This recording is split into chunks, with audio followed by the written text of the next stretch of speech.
स्वामी विवेकानंद जी का संपूर्ण जीवन परिचय, जन्म, आध्यात्मिक यात्रा और देश के लिए योगदान। 12 जनवरी को स्वामी विवेकानंद जी के जन्म दिवस पर भारत में युवा दिवस मनाया जाता है। विवेकानंद जी का जीवन काल बहुत छोटा रहा है, परंतु उन्होंने इस छोटे जीवन काल में ही संपूर्ण जीवन जी लिया था और इतने छोटे काल में ही उन्होंने इस देश, समाज और धर्म को बहुत कुछ दिया। आइए जानते हैं स्वामी विवेकानंद का जीवन परिचय, देश के लिए उनका योगदान और आध्यात्मिक यात्रा के बारे में। 1. विवेकानंद का परिचय। स्वामी विवेकानंद का जन्म 12 जनवरी सन 1863 को कोलकाता में हुआ। उनका घर का नाम नरेंद्र दत्त था। उनके पिता श्री विश्वनाथ दत्त का निधन 1884 में हो गया था, जिसके चलते घर की आर्थिक दशा बहुत खराब हो चली थी। एक वक्त का भोजन भी नहीं मिल पाता था। 2. विवेकानंद की रुचि और अध्ययन। संगीत, साहित्य और दर्शन में विवेकानंद को विशेष रुचि थी।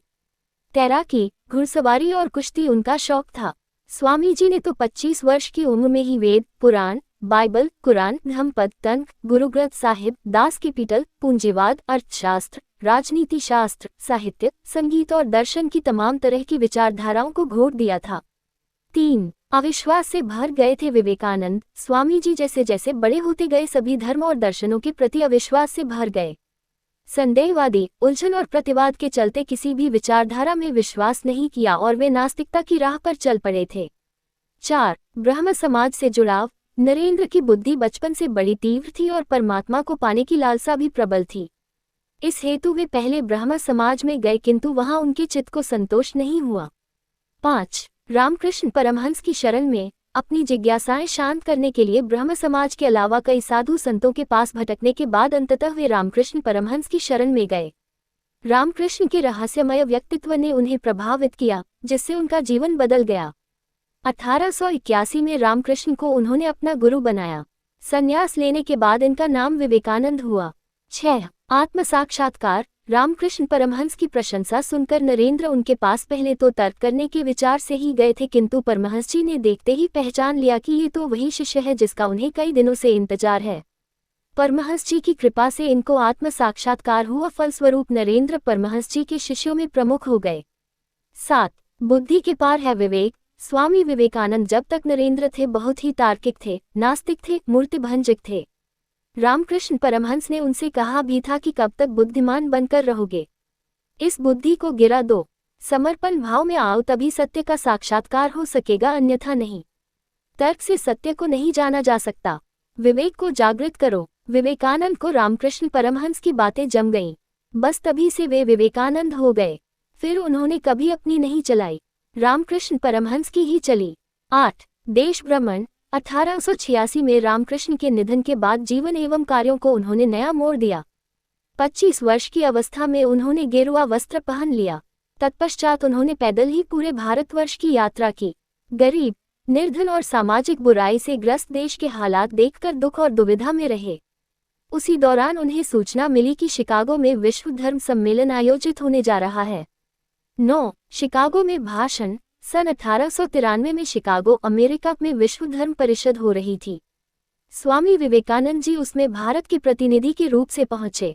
यूरोप, अमेरिका के लोग उस समय पराधीन भारतवासियों को बहुत हीन दृष्टि से देखते थे। वहां लोगों ने बहुत प्रयत्न किया कि स्वामी विवेकानंद को सर्वधर्म परिषद में बोलने का समय ही न मिले। एक अमेरिकन प्रोफेसर के प्रयास से उन्हें थोड़ा समय मिला। विश्व धर्म सम्मेलन, पार्लियामेंट ऑफ रिलीजन्स में अपने भाषण की शुरुआत उन्होंने बहनों और भाइयों कहकर की। इसके बाद उनके विचार सुनकर सभी विद्वान चकित हो गए। 10. विदेश में अध्यात्म का प्रचार। फिर तो अमेरिका में उनका बहुत स्वागत हुआ। वहां इनके भक्तों का एक बड़ा समुदाय हो गया। 3 वर्ष तक वे अमेरिका रहे और वहां के लोगों को भारतीय तत्वज्ञान की अद्भुत ज्योति प्रदान करते रहे। अध्यात्म विद्या और भारतीय दर्शन के बिना विश्व अनाथ हो जाएगा, ये स्वामी विवेकानंद जी का दृढ़ विश्वास था। अमेरिका में उन्होंने रामकृष्ण मिशन की अनेक शाखाएं स्थापित की। अनेक अमेरिकन विद्वानों ने उनका शिष्यत्व ग्रहण किया। शिकागो से आने के बाद देश में प्रमुख विचारक के रूप में उन्हें सम्मान और प्रतिष्ठा मिली। 1899 में उन्होंने पुनः पश्चिम जगत की यात्रा की तथा भारतीय आध्यात्मिकता का संदेश फैलाया। विदेशों में भी उन्होंने अनेक स्थान की यात्राएं की। 11. विवेकानंद का दर्शन। विवेकानंद पर वेदांत दर्शन, बुद्ध के अष्टांगिक मार्ग और गीता के कर्मवाद का गहरा प्रभाव पड़ा। वेदांत, बौद्ध और गीता के दर्शन को मिलाकर उन्होंने अपना दर्शन गढ़ा, ऐसा नहीं कहा जा सकता। उनके दर्शन का मूल वेदांत और योग ही रहा। विवेकानंद मूर्ति पूजा को महत्व नहीं देते थे, लेकिन वे इसका विरोध भी नहीं करते थे। उनके अनुसार ईश्वर निराकार है। ईश्वर सभी तत्वों में निहित एकत्व है। जगत ईश्वर की ही सृष्टि है। आत्मा का कर्तव्य है कि शरीर रहते ही आत्मा के अमृतत्व को जानना। मनुष्य का चरम भाग्य अमरता की अनुभूति ही है। राजयोग ही मोक्ष का मार्ग है। 12. निधन। मात्र 39 वर्ष की उम्र में 4 जुलाई 1902 को उनका निधन हो गया।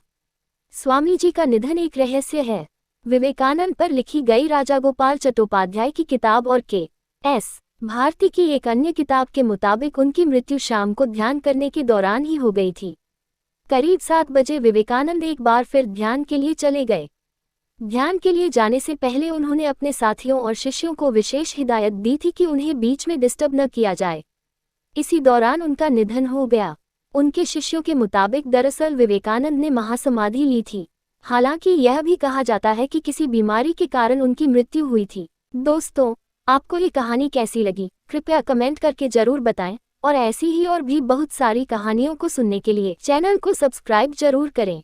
धन्यवाद।